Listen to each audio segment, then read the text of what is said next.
Morning. In seminary, we had this nun, Sister Elizabeth. We called her Sister Betsy. She didn't like that. So I guess that's my story of torturing a nun in school. Some of you guys that had nuns in elementary school have, much greater stories. My dad, he says in elementary school they used to, at lunch, take their empty milk carton and stuff all the mashed potatoes in it, and then take it out to the playground for recess, and then just wait for the nuns to be, looking, and take it out and throw the mashed potatoes through the chain link fence just to watch them and watch the nuns' reaction. And I'm like, really? That's okay, whatever. Anyway, Sister Betsy used to tell us, though, that if you are a donkey before ordination, you will continue to be one after ordination.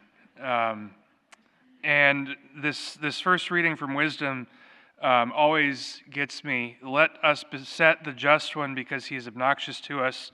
He sets himself against our doings. And I remember in seminary always, seeing the guys that were like genuinely good and genuinely holy. And I remember looking and I'm like, there's no way that you're really like that. There's no way you're really that good. There's no way you're really that just. You're just obnoxious, right? You're making the rest of us look bad. How can you possibly be that good?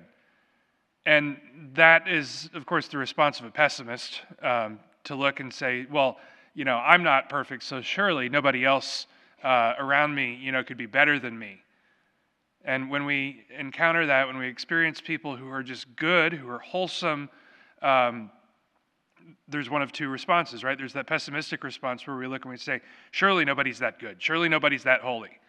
And then, of course, there's the optimistic, convicting response where we look and we say, gosh, I really need to do better.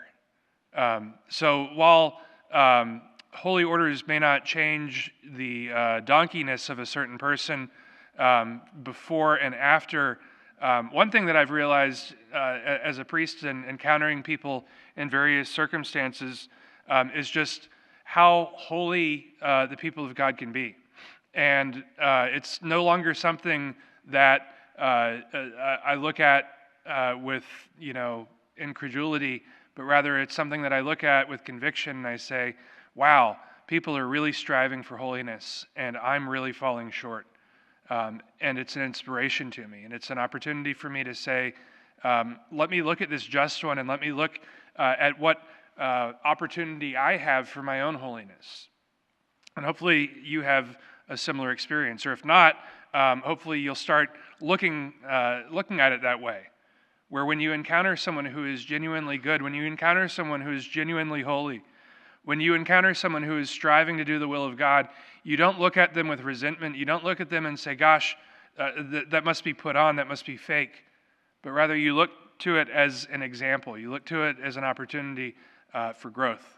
You look to it as an opportunity to do better.